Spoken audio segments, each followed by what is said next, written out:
दोस्तों, आज की कहानी है। ननद तो सिर्फ मायके कमाई करने आती हैं।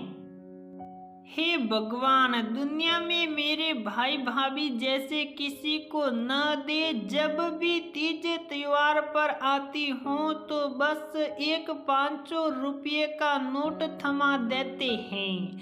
कभी भी ये नहीं सोचते कि इकलौती बहन है तो सोना या चांदी का उपहार में ही कुछ दे दे। दुनिया की बहन बेटियों को उनके मायके वाले भर भर कर देते हैं, और एक मेरे भाई भाभी हैं जो कभी कुछ नहीं देते। इस बार तो मैं आ गई दूज पर तिलक करने के लिए, लेकिन अब कभी भी नहीं आऊंगी क्योंकि कुछ बढ़िया कमाई तो होती नहीं है, बल्कि मेरे गांठ के खर्च और हो जाते हैं। जिसको भी तिलक और राखी बंधवानी हो, अगली बार से खुद चल कर आए। विनीता ने अपने भैया भाभी को ताने मारते हुए कहा, दीदी, जितना हमारे पास है उतना तो हम तुम्हें देते ही है ना। आपका मान सम्मान तो करते ही है ना। देते होंगे लोग अपनी बहन बेटियों को भर भर के, क्योंकि जिसके पास जितना होगा वो उतना ही देगा। और फिर दीदी, लेने देने से कुछ नहीं हो तो बस प्रेम और सम्मान जहाँ मिल जाता है वहाँ सोने चांदी की चीजों का कोई मोल नहीं रह जाता। और हम आपका सभी तीज त्योहार पर दिल से मान सम्मान करते हैं जो हमारे संस्कारों में है। इसलिए आप हमें हमेशा ताना न मारा कीजिए। और ठीक है, अगली बार से हम खुद ही आपके घर आ जाया करेंगे। आप यहाँ आने की तकलीफ न उठाया कीजिए।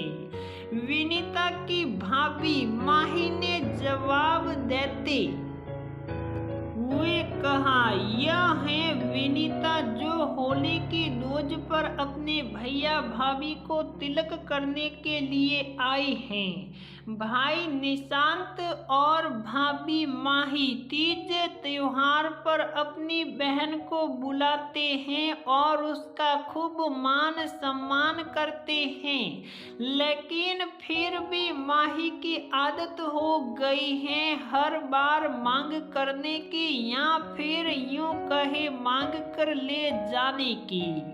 विनीता की इसी आदत के कारण और दो भाइयों ने विनीता को तीज त्योहार पर बुलाना ही छोड़ दिया, लेकिन निशांत ने कभी भी विनीता की इस आदत के कारण उससे मुंह नहीं मोड़ा। अपने भोले भाई और भाभी के सरल व्यवहार का विनीता फायदा उठाती थी। कभी कभी भाभी माही को विनीता की इन्हीं लेन देन वाली बातों पर गुस्सा आ जाता था, लेकिन गुस्सा करने से क्या फायदा। कौन सी उसकी आदत सुधरने वाली थी। अपनी ननद को अच्छी सी विदाई देकर उसे ससुराल के लिए रवाना किया। यहाँ आकर दीदी तानाकसी करती हैं। इससे अच्छा तो अब की बार राखी पर हम ही चले जाएंगे, ताकि उनके जाने जाने का खर्चा और मिठाई फल का खर्चा बच जाएगा। उनकी शिकायत भी दूर हो जाएगी कि इतना किराया भाड़ा लगा कर आती हूँ। फिर भी कुछ कमाई नहीं होती है। विनीता ने अपने पति निशांत से कहा। निशांत ने कहा, ठीक है, तुम भी दीदी के यहाँ कभी नहीं गई हो। इस बार हम दोनों राखी पर दीदी के घर ही चलेंगे ताकि उन्हें भी तो हमारा आवभगत करने का मौका मिले।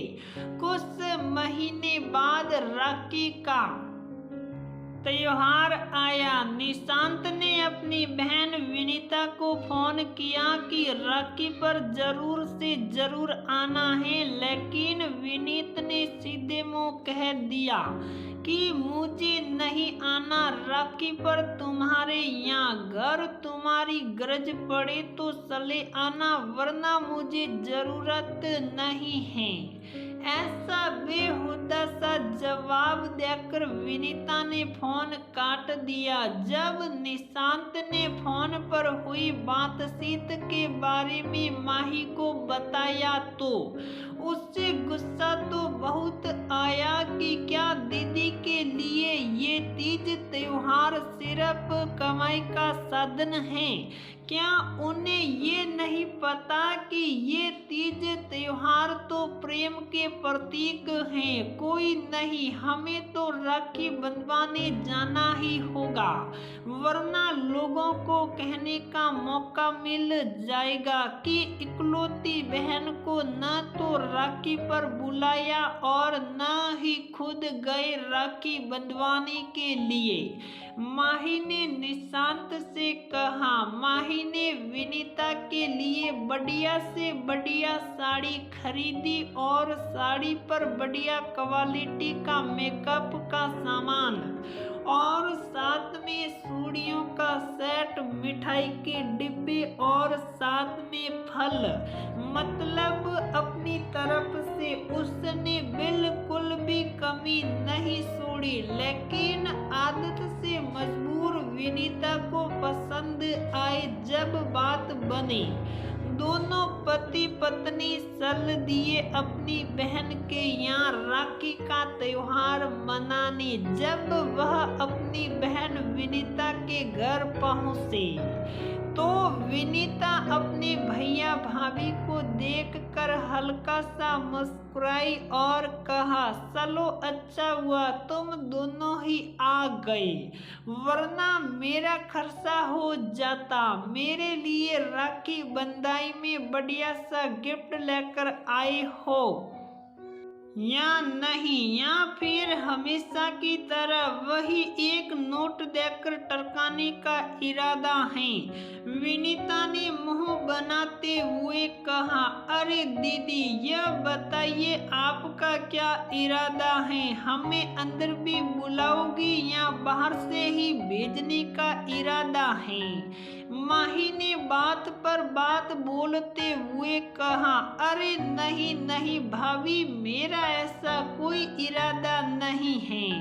आप अंदर आइए और बैठिए। विनीता ने कहा, खुद के मान सम्मान में कभी कोई कमी नहीं रहनी चाहिए, लेकिन भाई भाभी का मान सम्मान तो गया भाड़ में। माही मन ही मन बड़बड़ा रही थी। कम से कम आधा घंटे बाद तो ननद बाई पानी लेकर आई। फिर पूछने लगी, नाश्ता करोगे या फिर करके आए हो? घर नहीं करके आए तो क्या तुम्हारे लिए गर्मा गर्म समोसे मंगवा दूं? लेकिन अब समोसे कचौरी खाने का भी समय नहीं है, क्योंकि अब तो खाना खाने का समय हो गया है। विनीता ने कहा, नहीं नहीं दीदी, हम तो नाश्ता करके आए हैं, आप हमारे लिए परेशान न हो, हम तो अब खाना ही खा लेंगे। निशांत ने कहा। माही को गुस्सा आ रहा था कि दीदी को ये सोचना चाहिए कि घर से जल्दी निकले हैं तो नाश्ता कब किया होगा, और मेहमान खुद के मुंह से थोड़ी कहेगा कि हाँ जी हाँ, हमारे लिए गर्मा गरम समोसे मंगा लीजिए, कचौड़ी मंगा लीजिए। माही मन ही मन विनीता की बातों पर हंस रहती थी और ऐसा महसूस कर रही थी जैसे ननद की नजर में भाई भाभी का कोई मान ही नहीं है।